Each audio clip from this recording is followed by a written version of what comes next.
আসসালামু আলাইকুম। একটি সেটিং করে এখন থেকে আপনি এইচডি ছবি তুলতে পারবেন। তার জন্য আপনাকে সোজা প্লে স্টোরে চলে যেতে হবে। প্লে স্টোরে গিয়ে সার্চ দিতে হবে ওপেন ক্যামেরা। ওপেন ক্যামেরাতে ক্লিক করবেন। ওপেন ক্যামেরাতে ক্লিক করার পরে যে অ্যাপসটা আসবে ওইটা ইনস্টল করে নেবেন। আমি ইনস্টল করে নিলাম।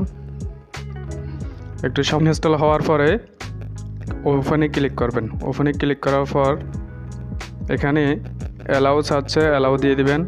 তারপরে এটা ওকে করে দিবেন।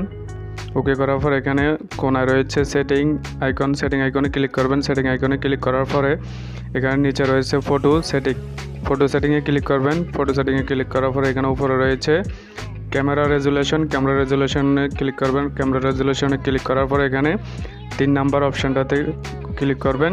এরপরে রয়েছে ইমেজ কোয়ালিটিতে ক্লিক করবেন।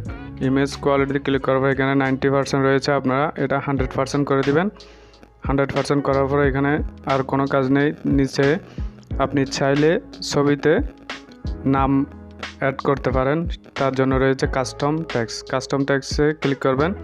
কাস্টম ট্যাক্সে ক্লিক করার পরে এখানে আপনি যে কোনো নাম দিতে পারেন। আমি দিলাম রফিকুল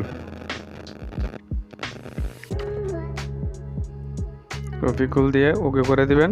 এখন এটা থেকে আর কোনো কাজ নেই। এখন থেকে আপনি চাইলে এইচডি ছবি তুলতে পারবেন ডিএসএলআর ক্যামেরা ছাড়াই।